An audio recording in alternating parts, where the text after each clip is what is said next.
ನಮಸ್ಕಾರ. ರಾಮಾಚಾರಿ ಇವತ್ತಿನ ಸಂಚಿಕೆಯಲ್ಲಿ ಏನಾಗ್ತಾ ಇದೆ ಅಂತ ನೋಡೋಣ. ಸಂಚಿಕೆ ಶುರುವಿನಲ್ಲಿ ರಾಮಾಚಾರಿ ಮಾತ್ರ ಅದ್ಕೊಂಡು, ಮೇಡಮ್ ನಿಮ್ ಜೊತೆ ಬಾಳ್ವೆ ಮಾಡುವ ಹಾಗೆ ಜೀವನ ನಡೆಸುವ ಅದೃಷ್ಟ ನನ್ಗಿಲ್ಲ ಅಂತ ನಾನು ಅನ್ಕೊಂಡು ಸುಮ್ನಾಗ್ಬಿಡ್ತೀನಿ. ನನ್ನಿಂದಾಗಿ ನೀವು ಮತ್ತೆ ನಿಮ್ಮ ಅಪ್ಪ ಜೀವನದಲ್ಲಿ ಕಷ್ಟ ಪಡೋದನ್ನ ನನ್ ಕೈಲಿ ನೋಡಕ್ ಆಗಲ್ಲ ಮೇಡಮ್. ಹೊರಟ್ಬಿಡಿ ಮೇಡಮ್, ನೀವು ಹೊರಟ್ಬಿಡಿ ನನ್ನ ಜೀವನದಿಂದ ಅಂತ ಹೇಳ್ಬಿಟ್ಟು ರಾಮಾಚಾರಿ ಅಲ್ಲಿಂದ ಹೊರಟೋಗ್ಬಿಟ್ರೆ ಈ ಕಡೆ ಚಾರು ಮಾತ್ರ ಜೋರಾಗಿ ಅಳ್ತಾ ಇರ್ತಾಳೆ. ಇನ್ನ ಒಂದ್ ಕಡೆ ಹಾಗೆ ಮಾನ್ಯತಾ ಮತ್ತೆ ರುಕ್ಕು ಕೂತ್ಕೊಂಡು ಮಾತಾಡ್ತಾ ಇರ್ಬೇಕಾದ್ರೆ, ಅಲ್ಲ ನೀವಿಬ್ರು ಇಷ್ಟೊಂದು ಆರಾಮಾಗಿ ಕೂತ್ಕೊಂಡು ಮಾತಾಡ್ತಿದ್ರಲ್ಲ, ಯಾಕೆ ನಿಮ್ಗೆ ಏನನ್ನು ಕೂಡ ಟೆನ್ಷನ್ ಆಗ್ತಾ ಇಲ್ವಾ? ಆದ್ರೆ ನನ್ಗಂತೂ ತುಂಬಾನೇ ಟೆನ್ಷನ್ ಆಗ್ತಾ ಇದೆ. ಮುಂದೆ ನಿಮ್ಮಿಬ್ರು ಕಥೆನ ನೆನೆಸ್ಕೊಂಡ್ರೆ, ಚಾರು ಇಲ್ಲಿಗೆ ಬರ್ತಾಳಂತ ನೆನ್ಸ್ಕೊಂಡ್ರೆ ನನ್ ಕೈ ಕಾಲೆಲ್ಲ ಗಡಗಡ ಅಂತ ಇದೆ ಅಂತ ಜೀಕೆ ಹೇಳ್ತಿರ್ಬೇಕಾದ್ರೆ, ಎಸ್ ನೀನು ಭಯ ಪಡ್ಕೊಳ್ಳೇಬೇಕು. ಅಫ್ಕೋರ್ಸ್ ಚಾರು ಇಲ್ಲಿಗೆ ಬಂದೇ ಬರ್ತಾಳೆ, ಆದ್ರೆ ನೀನ್ ಅನ್ಕೊಂಡಾಗೆ ಏನನ್ನು ಕೂಡ ಆಗಲ್ಲ ಅಂತಾಗ ಮಾನ್ಯತೆ ಹೇಳ್ತಿರ್ಬೇಕಾದ್ರೆ, ನೀವು ನಿಮ್ ಮಗಳು ಅಂದ್ರೆ ಆ ಚಾರುಲತನ ತಪ್ಪಾಗಿ ತಿಳ್ಕೊಂಡಿದ್ದೀರಾ. ರಾಮಾಚಾರಿ ತನ್ನ ಗಂಡನ ಆ ಸೀತಾಲಕ್ಷ್ಮಿ ಇಷ್ಟಪಟ್ಟಿದ್ದಾಳೆ ಅನ್ನೋ ಒಂದೇ ಒಂದ್ ಕಾರಣಕ್ಕೆ ನಮ್ ಮನೆಗೆನೆ ಬಂದು ಧ್ವಂಸ ಮಾಡಿ ಹಾಕಿದ್ದಾಳೆ. ಅಷ್ಟೇ ಅಲ್ಲದೆ ನಮ್ ಭಾವ ಅದೇ ಜಯಸಿಂಹ ಅವರು ಮನೆಗೆ ಹೋಗ್ಬಿಟ್ಟು ಚಾರುಗೆ ಆವಾಜ್ ಹಾಕಿದ್ದಾರೆ ಅನ್ನೋ ಒಂದೇ ಒಂದು ಕಾರಣಕ್ಕನೆ, ಹಾಗೆ ಜಯಸಿಂಹನ್ ಮನೆಗೇನೆ ಬಂದ್ಬಿಟ್ಟು ನಮ್ ಭಾವನ ಎದುರುಗಡೆ ನಿಂತ್ಕೊಂಡು ನಮ್ ಭಾವನಿಗೆ ಹಾಗೆ ಅವ್ರನ್ನ ಬಿಟ್ಟಿಸಿದ್ದಾಳೆ ಆ ಚಾರು. ಅಪ್ಪ, ಅವಳನ್ನಂತೂ ನೆನ್ಸ್ಕೊಂಡ್ರೆ ನನ್ಗೆ ಎಷ್ಟೊಂದು ಭಯ ಆಗ್ತಾ ಇದೆ ಗೊತ್ತಾ? ಅವಳು ಇಲ್ಲಿಗೆ ಇವಾಗ ಬಂದ್ಬಿಟ್ಟು ಮತ್ತಿನ್ನೇನ್ ಮಾಡ್ತಾಳೋ, ನಮ್ಮನಲ್ಲಿ ಎಲ್ಲಿ ಧ್ವಂಸ ಮಾಡ ಆಗ್ತಾಳೇನೋ ಅಂತ ನನ್ಗಂತೂ ಎಣಿಸ್ಕೊಂಡ್ರೇನೆ ತುಂಬಾನೇ ಭಯ ಆಗ್ತಿದೆ ಅಂತ ಆಗ ಜಿಕೆ ಹೇಳ್ತಿರ್ಬೇಕಾದ್ರೆ, yes you are right GK, ಅವಳು ಇಲ್ಲಿಗೆ ಬಂದೇ ಬರ್ತಾಳೆ. ಆಫ್ ಕೋರ್ಸ್ ನಾನು ಇಷ್ಟೊಂದು ಧೈರ್ಯಶಾಲಿ ಅಂತಂದ್ರೆ ನನ್ ಮಗಳನ್ನು ಕೂಡ ಅಷ್ಟೇ ಧೈರ್ಯಶಾಲಿ ಆಗಿರ್ಲೇಬೇಕಲ್ವಾ? ಆದ್ರೆ ಅವಳು ಬರೋದು ನಮ್ ಜೊತೆ ಜಗಳ ಮಾಡೋಕಲ್ಲ, ಬದ್ಲಿಗೆ ಸಂಧಾನ ಮಾಡೋಕೆ. ಯಾಕಂತಂದ್ರೆ ಇವಾಗ ನಾನು ಆಲ್ರೆಡಿ ಚೆಕ್ ಮೇಟ್ ಕೊಟ್ಟಾಗಿದೆ.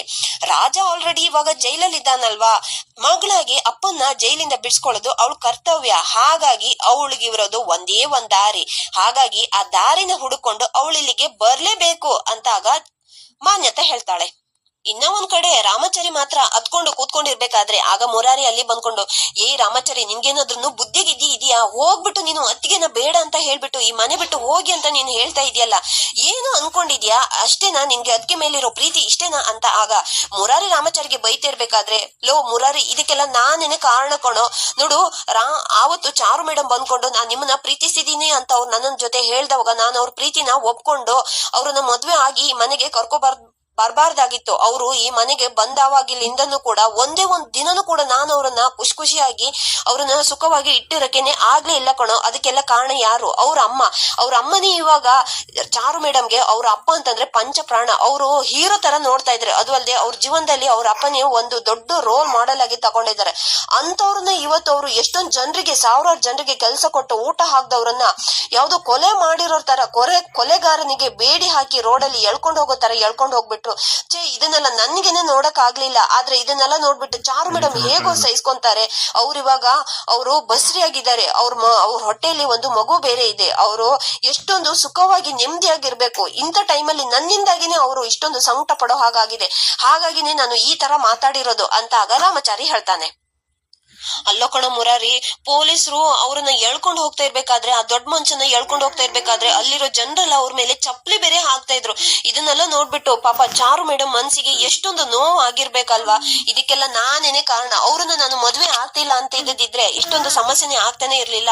ಅವ್ರ ಅಪ್ಪನ ಮೇಲೆ ಇಷ್ಟೊಂದು ದ್ವೇಷನೂ ಕೂಡ ಕಟ್ಕೊಂತಾನೆ ಇರ್ಲಿಲ್ಲ. ಇದಕ್ಕೆಲ್ಲ ನಾನೇನೆ ಕಾರಣ ಆಗ್ಬಿಟ್ಟೆ ಅಂತ ರಾಮಾಚಾರಿ ಹೇಳ್ತಿರ್ಬೇಕಾದ್ರೆ, ಅಲ್ಲ ಕಣೋ ರಾಮಾಚಾರಿ, ಅವ್ರಿಗೆ ಎಷ್ಟೊಂದು ಸಮಸ್ಯೆ ಆಗಿದೆ ಅಂತ ನೀನ್ ಯಾಕೋ ಇದಕ್ಕೆಲ್ಲ ನೀನು ಹೊಣೆ ಮಾಡ್ಕೊಂತಿದ್ಯಾ ಅಂತ ಆಗ ಮುರಾರಿ ಕೇಳ್ತಿರ್ಬೇಕಾದ್ರೆ, ನೋಡಪ್ಪ ಮುರಾರಿ, ನೋಡು, ಈ ಮನೆಯಲ್ಲಿ ಎಷ್ಟೊಂದು ಒಳ್ಳೇದಾಗ್ತಿದ್ಯೋ ಅದಕ್ಕೆಲ್ಲ ಚಾರು ಮೇಡಮ್ನೇ ಕಾರಣ. ಆ ಮನೆಯಲ್ಲಿ ಎಷ್ಟೆಲ್ಲ ಕೆಟ್ಟದಾಗ್ತಿದ್ಯೋ ಅದಕ್ಕೆಲ್ಲ ನಾನೇನೆ ಕಾರಣ.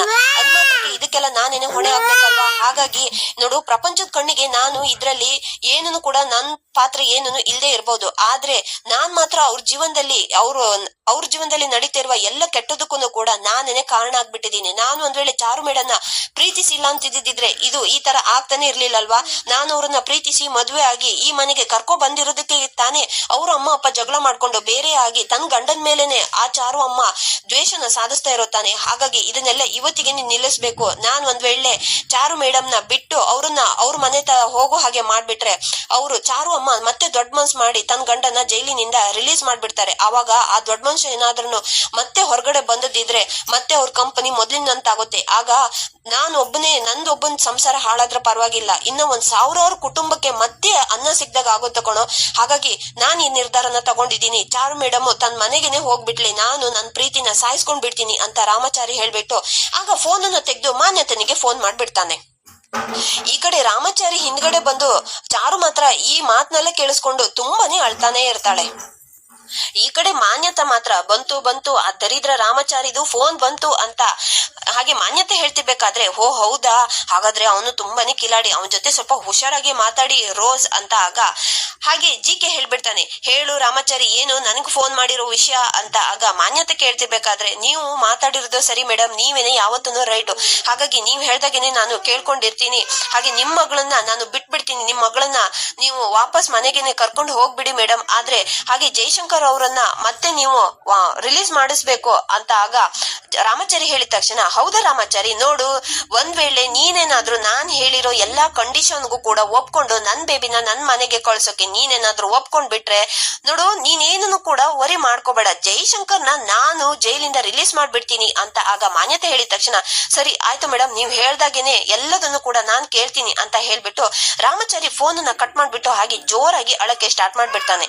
ಈ ಕಡೆ ಮಾನ್ಯತ ಮಾತ್ರ, ಎಸ್ ಐ ಆಮ್ ಒನ್, ನಾನು ಹೇಳ್ದಾಗೇನೆ ಆ ರಾಮಚಾರಿ ಕೇಳಕ್ಕೆ ಒಪ್ಕೊಂಡಿದ್ದಾನೆ ಅಂತ ಹೇಳ್ಬಿಟ್ಟು ಮತ್ತೆ ಮಾನ್ಯತ ಪಾರ್ಟಿ ಮಾಡಕ್ಕೆ ಸ್ಟಾರ್ಟ್ ಮಾಡ್ತಾಳೆ. Sir, you will love the view from the house. ಕೊಂಡಿದ್ದಾನೆ ಅಂತ ಹೇಳ್ಬಿಟ್ಟು ಮತ್ತೆ ಮಾನ್ಯತ ಪಾರ್ಟಿ ಮಾಡಕ್ಕೆ ಸ್ಟಾರ್ಟ್ ಮಾಡ್ತಾಳೆ.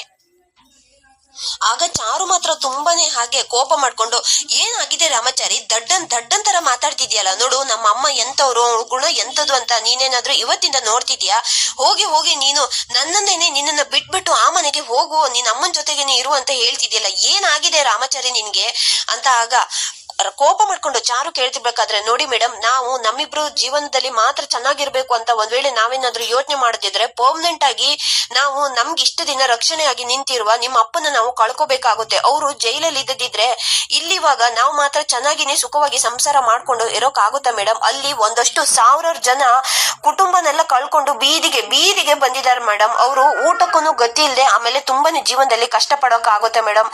ಹಾಗಾಗಿ ನಮ್ದು ಒಂದ್ ಜೀವನ ಹಾಳಾದ್ರೂ ಪರವಾಗಿಲ್ಲ, ಆದ್ರೆ ಸಾವಿರಾರು ಕುಟುಂಬ ಉಳಿಸಿರೋ ಪುಣ್ಯ ನಮಗ್ ಬರುತ್ತೆ.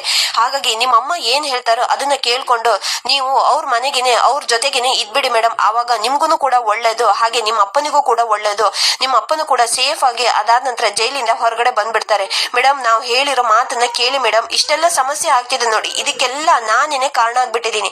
ಹಾಗಾಗಿ ಈ ಸಮಸ್ಯೆನೂ ಕೂಡ ನಾನೇನೆ ಪ್ರಾಬ್ಲಮ್ ಅನ್ನ ಸಾಲ್ವ್ ಮಾಡ್ತೀನಿ, ನೀವು ದಯವಿಟ್ಟು ನಿಮ್ಮ ಅಮ್ಮನ ಮನೆಗೇನೆ ನೀವು ಹೊರಟ್ಬಿಡಿ ಮೇಡಮ್ ಅಂತ ಆಗ ರಾಮಚಾರಿ ಹೇಳಿದ ತಕ್ಷಣ, ಮತ್ತೆ ಅದೇ ಮಾತಾಡ್ತಿಯಲ್ಲ ರಾಮಚಾರಿ, ನಿನ್ಗೆ ಏನಾಗಿದೆ? ಇದಕ್ಕೋಸ್ಕರನ ನಾನು ಇಲ್ಲಿಗೆ ನಿನ್ನ ಹಿಂದೆ ಬಂದು ನಿನ್ನನ್ನ ಮದ್ವೆಯಾಗಿ ನಾನು ಇಷ್ಟು ದಿನ ನಿನ್ ಜೊತೆಗೇನೆ ಇದ್ದಿರೋದ ಅಂತ ಆಗ ಚಾರು ಕೇಳ್ತಿರ್ಬೇಕಾದ್ರೆ, ಮೇಡಮ್ ನೀವು ಇಲ್ಲಿ ಇಷ್ಟು ದಿನ ಇದ್ರೆ ಹೌದು, ಆದ್ರೆ ಒಂದು ದಿನ ಆದ್ರೂ ನೀವು ನೆಮ್ಮದಿಯಾಗಿ ಇದೀರಾ ಮೇಡಮ್ ಅಂತ ಆಗ ರಾಮಚಾರಿ ಕೇಳ್ತಿರ್ಬೇಕಾದ್ರೆ, ನನ್ ನೆಮ್ಮದಿಗೆ ಏನಾಗಿದೆ ರಾಮಚಾರಿ, ನೀನ್ ನನ್ನನ್ನು ಇಷ್ಟೊಂದು ಚೆನ್ನಾಗಿ ನೋಡ್ಕೊಂತಿದ್ಯಲ್ಲ, ಇದ್ರಕ್ಕಿಂತ ನನ್ ಜೀವನದಲ್ಲಿ ಇನ್ನೇನ್ ಬೇಕು ಅಂತ ಆಗ ಚಾರು ಹೇಳ್ತಿರ್ಬೇಕಾದ್ರೆ, ಹೌದು ಕಣೋ, ಅದ್ಗೆ ಹೇಳ್ತಿರೋದು ಕರೆಕ್ಟು, ಅವ್ರು ಈ ಮನೆಯಲ್ಲಿ ತುಂಬಾನೇ ಸಂತೋಷವಾಗಿದ್ದಾರಲ್ಲ, ಇನ್ನೇನೋ ಆಗಿದೆ ಅಂತ ಆಗ ಮುರಾರಿ ಕೇಳ್ತಿರ್ಬೇಕಾದ್ರೆ, ಹಂಗ್ ಹೇಳು ಮುರಾರಿ, ಸ್ವಲ್ಪ ಇವನಿಗೆ ಅರ್ಥ ಆಗೋ ಹಾಗೆ ಹೇಳು ಅಂತ ಆಗ ಚಾರುನು ಕೂಡ ಹೇಳ್ತಾ ಇರ್ತಾಳೆ, ಮೇಡಮ್ ನೀವು ಯಾಕೆ ಅರ್ಥ ಮಾಡ್ಕೊಂತ ಇಲ್ಲ, ಅವರು ನಿಮ್ ತಂದೆಯವರು ಸಿಕ್ಕಿರೋದು ಸಾಮಾನ್ಯವಾಗಿರೋ ಸುಳಿಯಲ್ಲ ಮೇಡಮ್, 7,000 ಕೋಟಿ ಹಗರಣ ಕೇಸಲ್ಲಿ ಅವರು ಸಿಕ್ಕಾಕೊಂಡಿದ್ದಾರೆ ಮೇಡಮ್. ಇವಾಗ ನಾನು ನಿರ್ಧಾರ ಮಾಡಿದೀನಿ, ನೀವು ಆ ಮನೆಗೆನೆ ವಾಪಸ್ ಹೋಗ್ಲೇಬೇಕು, ಇದೇ ನನ್ನ ಫೈನಲ್ ಡಿಸಿಷನ್ ಅಂತ ಆಗ ರಾಮಚಾರಿ ಹೇಳಿದ ತಕ್ಷಣ, ನಮ್ಮಮ್ಮ ಇನ್ನ ಒಂದ್ ಮಾತನ್ನು ಕೂಡ ಹೇಳಿದಾಳೆ, ಅದ್ ನಿನಗೆ ನೆನ್ಪಿದ್ಯಾ, ಅವಳು ಈ ಮಗುನು ಕೂಡ ತೆಗೆಸ್ಬಿಟ್ಟು ಬರ್ಬೇಕು ಅಂತ ಹೇಳಿದಾಳೆ, ಅದಕ್ಕೆ ಏನ್ ಮಾಡೋದು ರಾಮಚಾರಿ ಅಂತ ಆಗ ಚಾರು ಹೇಳಿದ ತಕ್ಷಣ, ನೋಡಿ ಮೇಡಮ್, ಅವ್ರು ಹೇಳ್ದಾಗೇನೆ ನೀವು ಕೇಳ್ಬೇಕು, ಆ ಪ್ರಾಬ್ಲಮ್ ಅನ್ನ ಸಾಲ್ವ್ ಮಾಡ್ದಾವಾಗ್ಲೇನೆ ನಿಮ್ ತಂದೆ ಸೇಫ್ ಆಗಿ ಹೊರಗಡೆ ಬರೋಕಾಗೋದು, ಇದನ್ನ ಬಿಟ್ಬಿಟ್ಟು ನಮ್ಗೆ ಬೇರೆ ದಾರಿನೇ ಇಲ್ಲ ಅಂತ ಹೇಳ್ಬಿಟ್ಟು ರಾಮಚಾರಿ ಸೀದಾ ಮತ್ತೆ ಮನೆಯಿಂದ ಹೊರಗಡೆ ಹೋಗ್ತಾ ಇದ್ರೆ, ಈ ಕಡೆ ಚಾರು ಮಾತ್ರ ತುಂಬಾನೇ ಅಳ್ತಾಳೆ. ಇನ್ನ ಒಂದ್ ಕಡೆ ಜಿಕೆ ಮಾತ್ರ, ಇದೇನ್ ರೋಸ್ ಈ ತರ ಆಗೋಯ್ತು, ಚಾರು ಇಲ್ಲಿಗೆ ಬಂದು ನಮ್ಮನ್ನೆಲ್ಲ ಧ್ವಂಸ ಮಾಡ್ತಾಳಂತ ಅನ್ಕೊಳ್ಳೋದಿದ್ರು, ಅವಳು ಇಷ್ಟು ಬೇಗ ಸೋತು ಶರಣಾಗ್ಬಿಟ್ಟಿದ್ದಾಳ ಅಂತ ಜಿಕೆ ಹೇಳ್ತಿದ್ದಿದ್ರೆ, ಹೌದು ರಾಮಚಾರಿ ಯಾವತ್ತೂ ಕೂಡ ಸುಳ್ಳು ಹೇಳೋನೇ ಅಲ್ಲ, ರಾಮಚಾರಿನೇ ಫೋನ್ ಮಾಡ್ಬಿಟ್ಟು ನಿಮ್ ಮಗಳನ್ನ ನಾನು ಬಿಡ್ತಾ ಇದ್ದೀನಿ, ನಿಮ್ ಮಗಳನ್ನ ವಾಪಸ್ಸು ಮನೆಗ್ ಬರ್ತಿದ್ದಾಳೆ ಅಂತ ರಾಮಚಾರಿ ಹೇಳಿದಾನಂತ ಅಂದ್ರೆ ಅವನು ಹೇಳ್ದಾಗನೆ ನಡ್ಕೊಂತಾ ಇದ್ದಾನೆ, ಅಂದ್ರೆ ನಾವು ಇಷ್ಟು ಬೇಗ ಗೆದ್ಬಿಟ್ವಾ ಅಂತ ಆಗ ರುಕ್ಕುನು ಕೂಡ ಹೇಳ್ತಿರ್ಬೇಕಾದ್ರೆ, ಏನ್ ರೋಸ್ ಇದು ಈ ತರ ತರ ಎಲ್ಲ ಆಗುತ್ತೆ ಅಂತ ಗೊತ್ತೇ ಇರ್ಲಿಲ್ಲ ಅಂತ ಅಜ್ಜಿಕೆನು ಕೂಡ ಹೇಳ್ತಾ ಇರ್ತಾನೆ. ಹೌದು, ಆವತ್ತು ನನ್ ಗಂಡ ಬಂದ್ಬಿಟ್ಟು ನನ್ ಕಾಲಿಗೆ ಗುಂಡು ಹೊಡೆದವಾಗ ನನ್ಗೆ ಎಷ್ಟೊಂದು ಕೋಪ ಬಂದಿತ್ತು ಗೊತ್ತಾ. ಅದ್ರ ಪರಿಣಾಮನೇ ಇವತ್ತು ನನ್ಗೆ ತುಂಬಾನೇ ಖುಷಿ ಆಗಿರೋದು, ನನ್ ಬೇಬಿ ಮತ್ತೆ ನನಗ್ ವಾಪಸ್ ಸಿಗ್ತಾ ಇರೋದು ಅಂತ ಮಾನ್ಯತೆ ಹೇಳ್ತಿರ್ಬೇಕಾದ್ರೆ, ಏನ್ ರೋಸ್, ನಿಮ್ ಕಾಲಿಗೆನೆ ಗುಂಡು ಹೊಡೆದ್ರೆ ಇಷ್ಟೆಲ್ಲ ಆಗುತ್ತಂತಿದ್ದಿದ್ರೆ ಮುಂಚೆನೆ ನಿಮ್ಗೆ ಕಾಲಿಗೆನೆ ಗುಂಡು ಹೊಡೆಸ್ಬಹುದಿತ್ತಲ್ಲ ಅಂತ ಅಜ್ಜಿಕೆ ಹೇಳ್ತಾ ಇರ್ತಾನೆ.